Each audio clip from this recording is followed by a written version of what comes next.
Hi sir, welcome to Bhubharati. మనం ఒక agriculture land చూడబోతున్నాము. ఎకరం 19 గుంటలు. మనకు బీటీ రోడ్ సైట్ అండి. Exactly BT road site. మనం రోడ్ ఫేసింగ్ చూసుకున్నట్టయితే మనము ఈ కడీల నుంచి అక్కడ మనుషులు ఉన్నారు చూడండి, అక్కడ వరకు ఒక 100 మీటర్ రోడ్ ఫేసింగ్ వస్తుందండి. దీనికి మనం చూడబోయే సైట్ వచ్చేసి ఎకరం 19 గుంటల సైట్.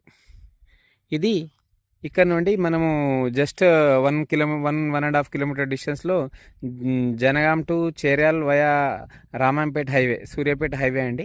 ఒక 6 కిలోమీటర్ డిస్టెన్స్లో కొమరవెల్లి టెంపుల్ అండ్ 11 కిలోమీటర్ డిస్టెన్స్లో మనకు కరీంనగర్ టు హైదరాబాద్ హైవే అండి. మనం చూడబోయే సైట్ వచ్చేసి ఎకరం 19 గుంటల సైట్ అండి. ఎగ్జాక్ట్లీ ఎకరం 19 గుంటల సైటు నార్త్ ఈస్ట్ ఫేసింగ్లో ఉంటుంది ల్యాండ్. అగ్రికల్చర్ ల్యాండ్ అండి. చూసుకున్నట్టయితే రోడ్ ఫేసింగ్ అయితే చాలా బాగుంటుంది.